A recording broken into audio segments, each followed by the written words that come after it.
Good morning, good afternoon, and good evening. This is a worldwide broadcast, so wherever you may be, good day. Welcome to another edition of Sales TV. This is a very special episode of Sales TV. This is Sales TV, the marketing edition, and this marks the start of a limited series of Sales TV episodes specifically dedicated to the field of marketing.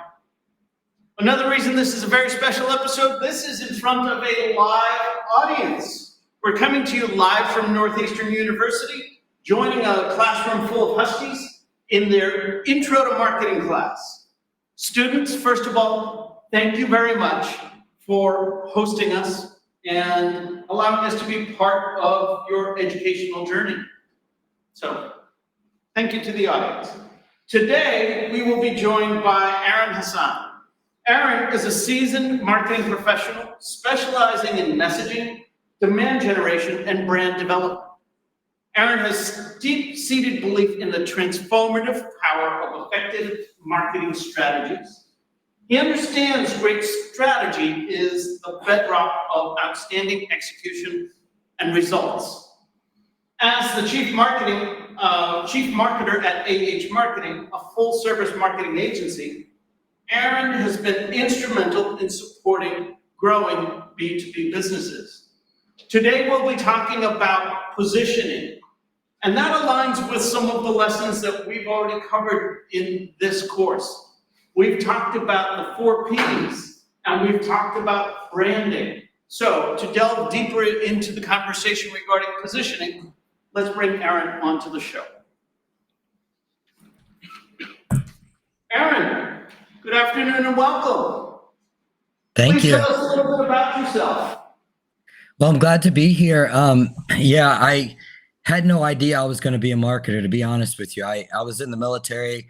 I was an intelligence analyst in DC, worked for the military, worked as a defense contractor, decided to open up a business. I got out of that, went home here to Orlando where I live, opened up a business and ran that for 4 years. So I was a founder and in a company that was acquired.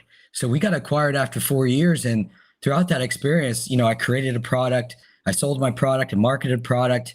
I really started to have a love for the marketing side. And so that opened my eyes to what became a 20-year career now. You're supporting other B2B founders just like me. So I'm happy to be here. And if I can inspire any of you toward the career of marketing and give you any pointers on some of the things I've learned, that's what I'm here to do. Awesome, thank you. So, Aaron, this semester we're learning about the major themes around marketing.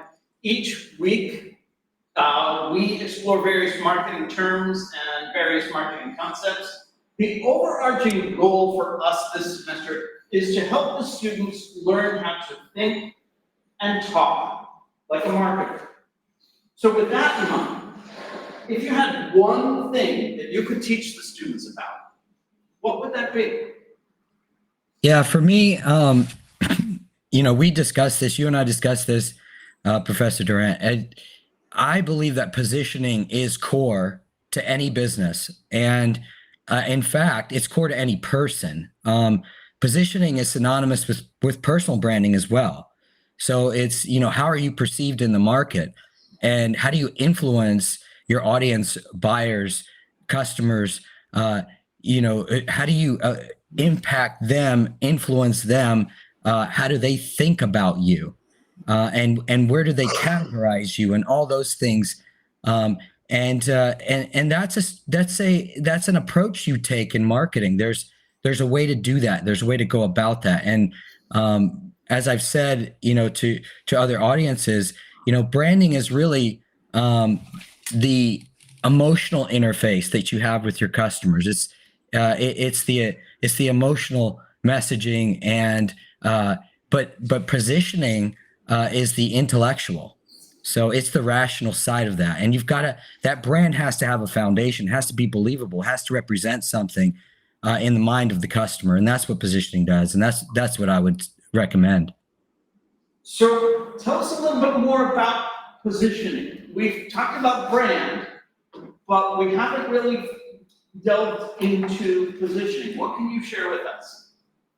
Yeah, I was 14 years into my career working for a company called Flex Receipts, and they were a business-to-business company. We sold to Under Armour, GNC, Michael Kors, basically powering digital receipts for major retailers. Now, they were a single product company, receipts, and when the adoption of digital receipts, had grown to a level where there wasn't a lot of demand for it, they saw their product market fit start to wane, their sales start to wane, and they had to make an adjustment.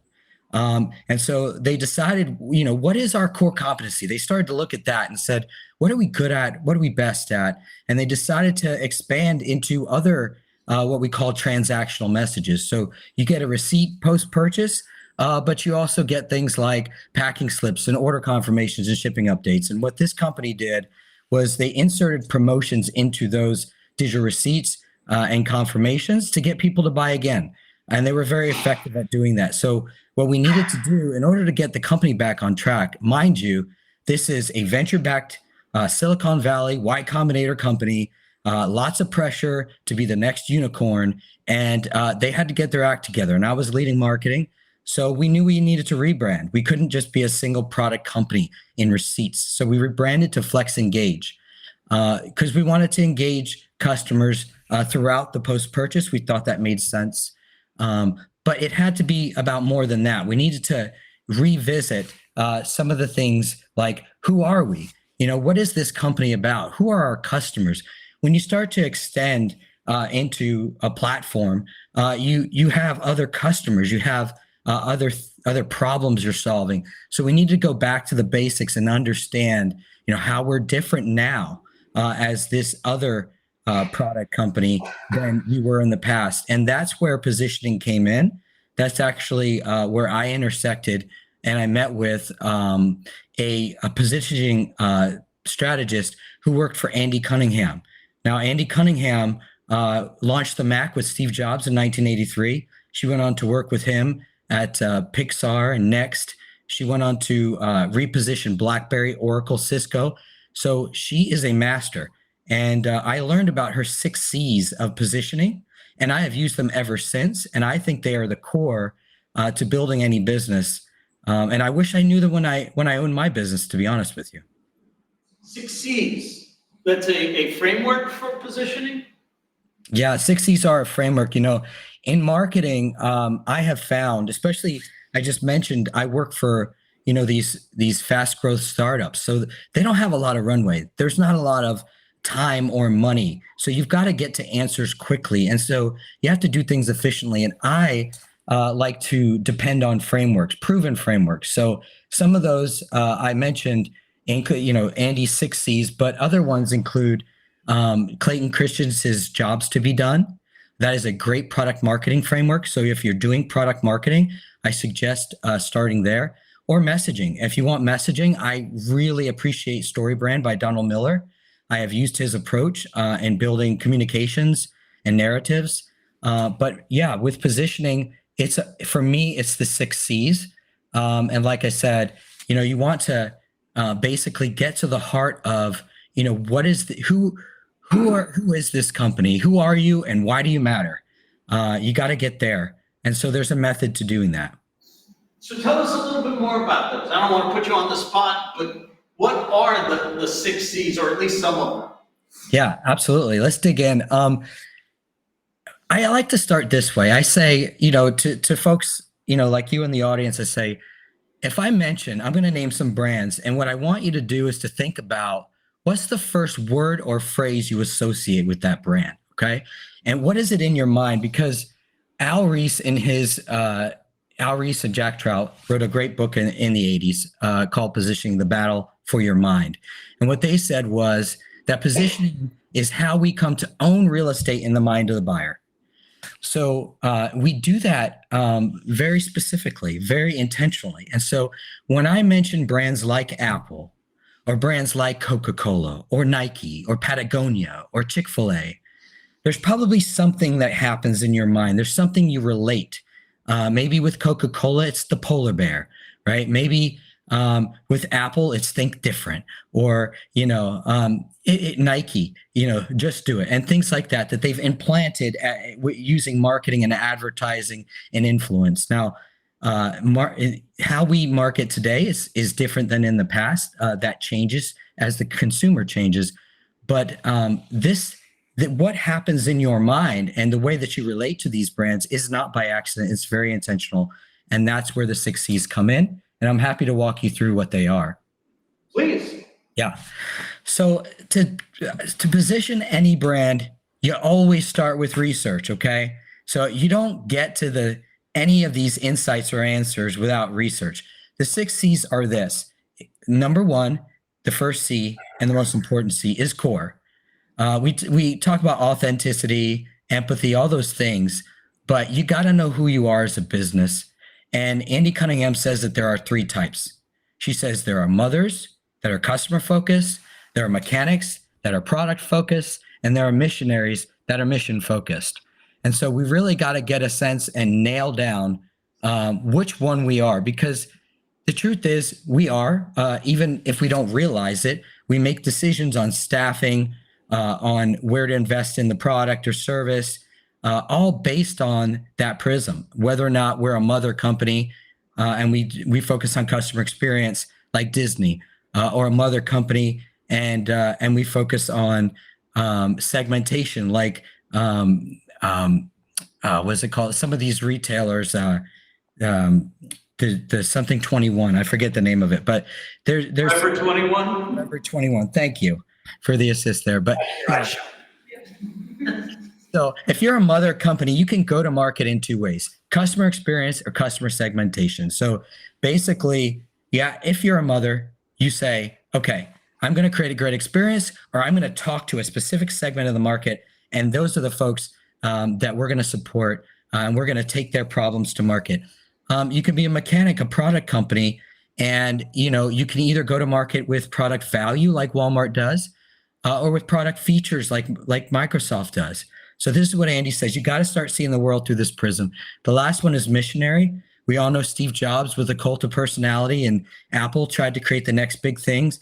That's the way that missionary companies go into market. Elon Musk, Virgin, you're going to, as you see the world through this prism, you're going to start categorizing folks the way I have once I learned it. But that is core, and you need to understand who you are and how you're going to market. That's very important to your customer who's looking for a solution and has a problem. They need to understand you and who you are. So the next is community, and that is your customer and who influences them. So you need to understand your customer, of course, and who influences them and what that ecosystem is that you're entering if you're offering a product or service. The next one is category, and that is where do you fit in the market? Make this easy for me. Like, what kind of product or service are you? Like, we don't have all the time and calories to kind of figure things out. So we need you to make it simple. And category is a very effective way at marketing. So a lot of companies have built new categories. Salesforce is one of those. Terminus, which was account-based marketing, came in and created a new category. And that is an effective way to come in and own a market. But category is next. And then after that is context.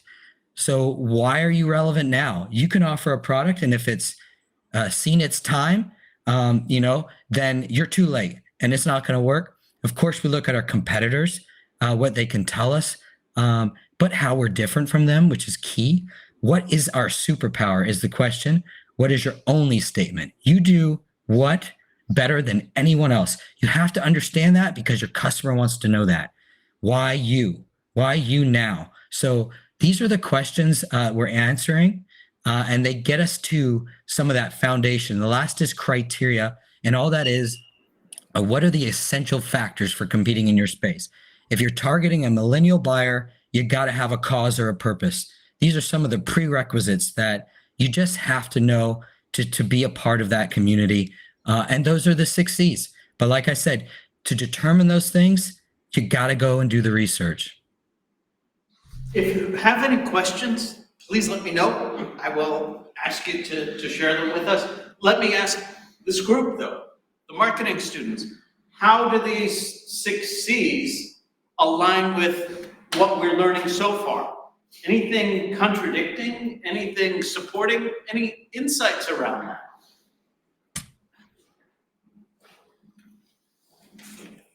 Fair enough. Silence does not mean agreement, nor does it mean that you don't have these questions, but we'll move on. Aaron, I know you and I spoke earlier about the role of the CMO, and I think it's actually an important conversation to have for this group. I don't know how many are aspiring to the highest level of marketing in an organization, but as they start on their marketing journey, maybe we can give them a little bit of insight as to what's ahead. Are CMOs an endangered species? Yeah, their tenures keep going down. So 18 months in tenure, you work your entire career to get to the CMO position, and many of them are not staying in those positions very long.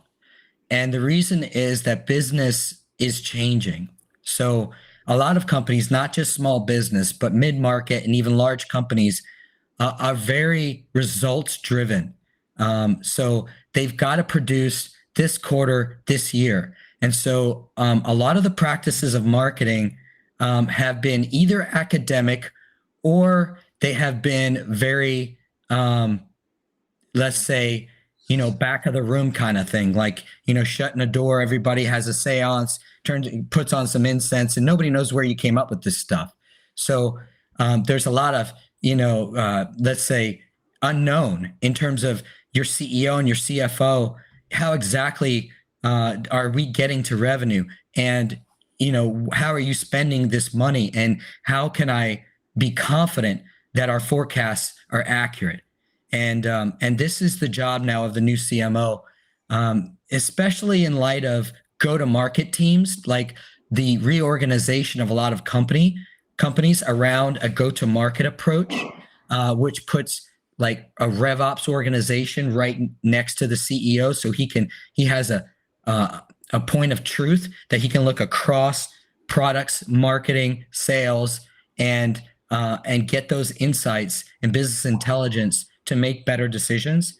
So no longer does he turn to his second most influential person, the CMO, like it was in the past. Instead, he'll turn to a RevOps data person and say, "Give me the facts."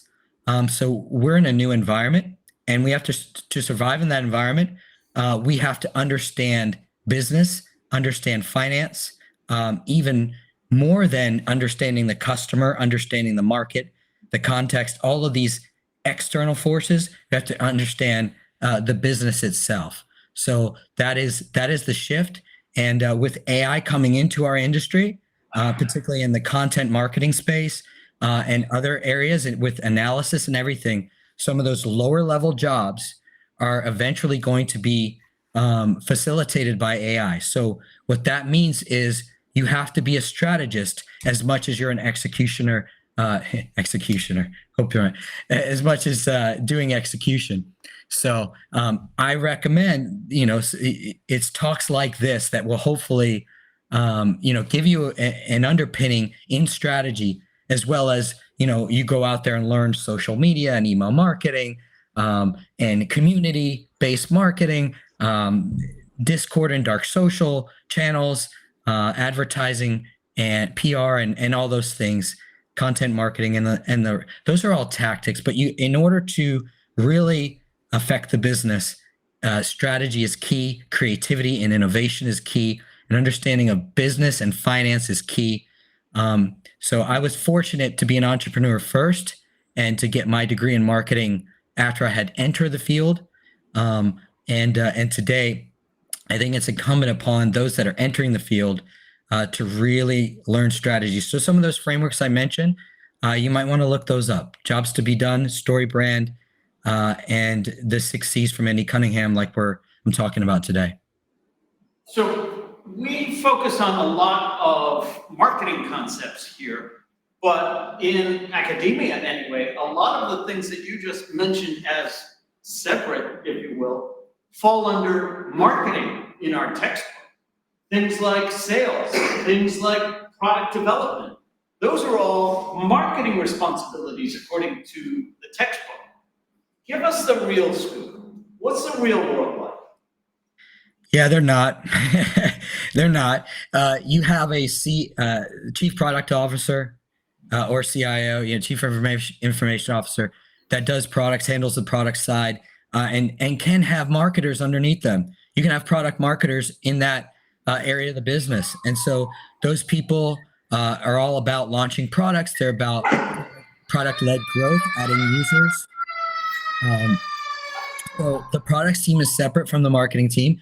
The sales team has certainly in the past been more separate from marketing, although businesses are trying to align those two. Where sales talks to prospects individually, one-on-one, communicates directly. Marketing communicates indirectly. So I often like to call us, we're there, one-to-one. We can be one-to-many. Although it's becoming more personalized today in marketing, we are able to do things with account-based marketing on a one-to-one level. But in many ways, we sell with words and pictures. So that's where we have a lot in common with the sales team. But they are traditionally managed separately. They have a sales director.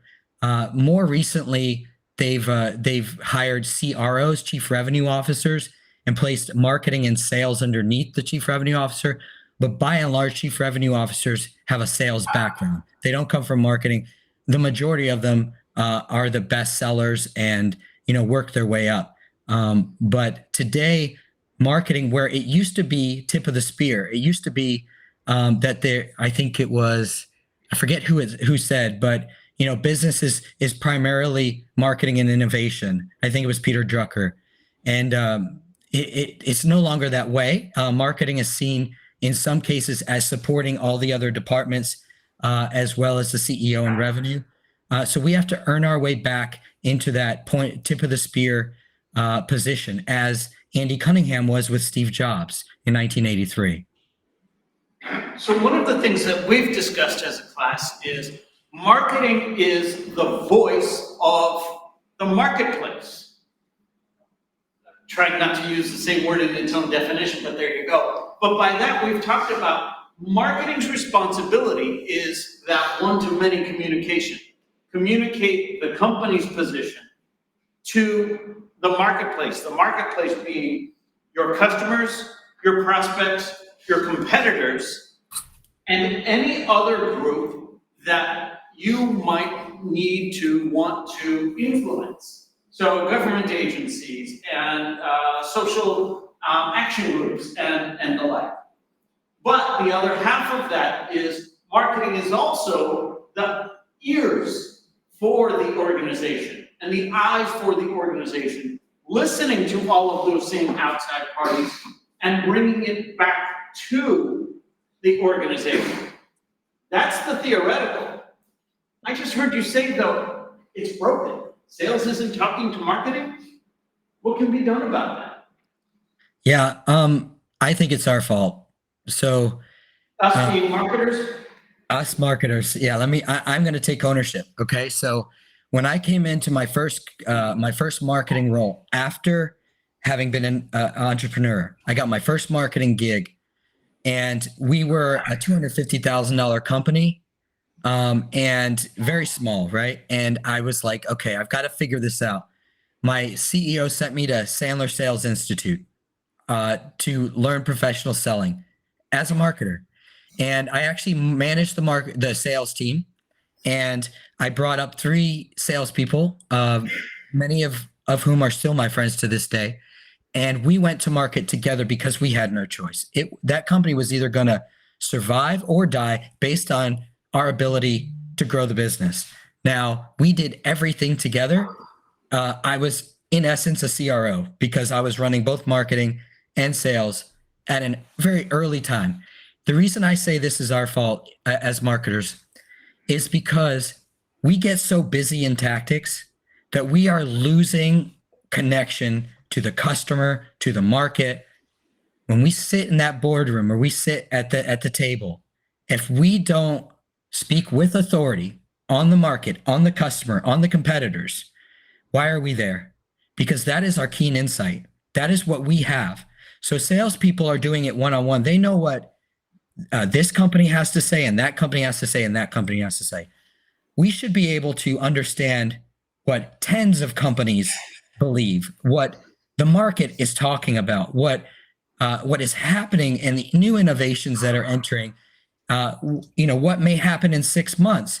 We have to be the CEO's eyes and ears, and we haven't been. We've been so stuck in the day-to-day and the tactics. We've lost track of our role. Having the perspective of the customer and the market and the competitor. And this is why it's so essential. And you cannot position a business without having done that research. And you need to be doing it on a regular basis. So it's not always easy. Let me say that, because while sellers have access to buyers every day, we don't always have access. But if you're going to events like conferences, you may need to set up a committee of folks, of customers that you can talk to on a regular basis to bounce things off of. You don't run campaigns based just on your own experience, just on your own intuition. You have to do it based on research, and you have to know your customers, stay in connection with them. So I'm in huge agreement with that. We have to apply that in business, but we get just tunnel vision, and it's affected us. But it's those tactics that our performance is measured upon. So how do we change that dynamic? Yeah, I think the KPIs have to change. We've got to be. KPIs, by the way, key performance indicators. Just defining things for our one-on-one students. They have to change. We have to be willing. And I hear some marketers that say, "We don't sell. You can't tie us to revenue." I think it's hogwash. I think we sell indirectly, and I think what happens in the sales funnel is as much our responsibility. What happens in customer success, we can influence. I am all about the lifetime value of a customer, about what the buyer journey looks like and what their experience is through that buyer journey, and how I can improve that to drive loyalty and lifetime value, and whether or not they're going to refer us, and we're going to grow and own market share. So tie me to revenue. I want that. I want that accountability. So because I want to win. And we had no choice. If you're a small business, you've got to grow, you're going to die. You take on this level of responsibility. I love it. Tie me to revenue because I want to win. I have a question.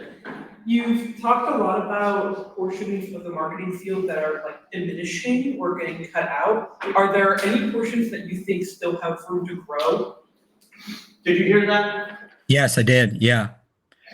I think the trending areas of marketing right now are community-based marketing. Let me just set it up this way.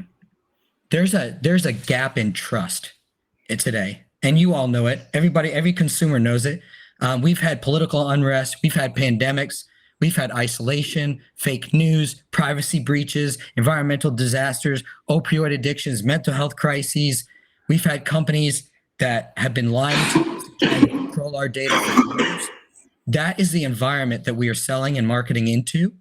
And Ipsos reports it. Pew reports it. Every time I look at their latest consumer impact report, it is all about how important it is to establish trust. Now, the way we do that today is different than in the past. People are not watching advertising either on TV, through cable news. I mean, all of that's going to live streaming, and people are paying not to see ads, or even through online and digital. And, they just ignore the ads. You're seeing the effectiveness of advertising go down.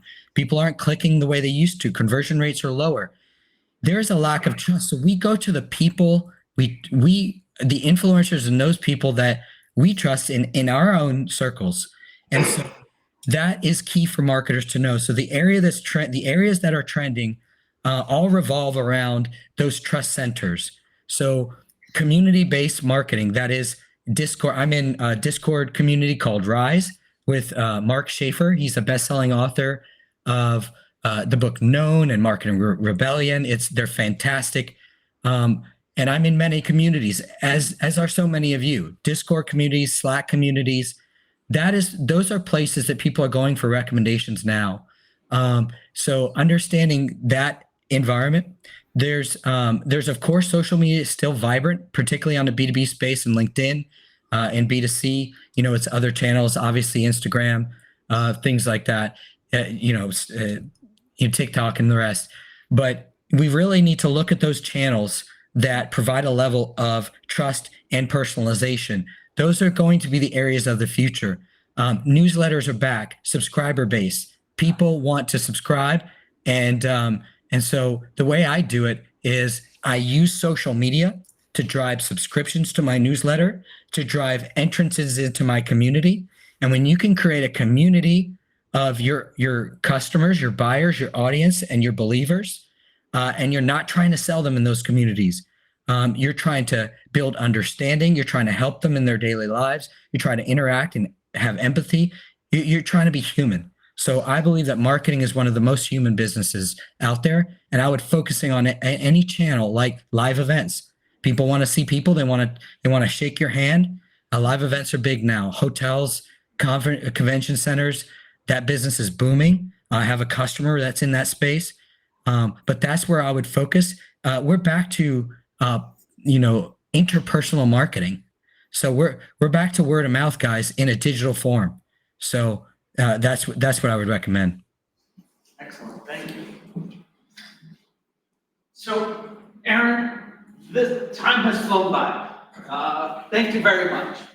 If people wanted to hear more from you, people wanted to connect with you, not just the students, but the audience that's watching as a whole, how would they go about doing that? Please follow me on LinkedIn. I publish 3 to 4 times a week. I'm really trying to help folks like you and other marketers and this industry just share knowledge, get better. When you go there, it's going to ask if you want to subscribe to my newsletter. I have a LinkedIn newsletter that I publish. Those are the places to start. You can go to my website, aaronhassen.com. I have interviewed Andy Cunningham. I've interviewed Sangram Vajre from Terminus. I've interviewed some of the biggest names in our space, Mark Schaefer. You're going to learn a lot from those interviews. So that's all out there free for you. If you're interested in this field, it is a dynamic field. It's ever changing, and I love that about it. But I'd be happy if you would follow me and join the movement. Fantastic. Aaron, thank you very much. Students, thank you very much.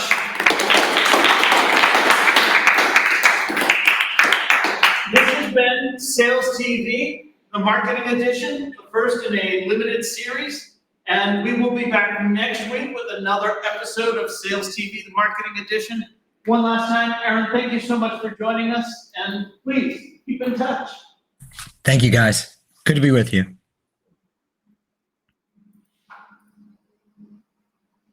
And we are signing out.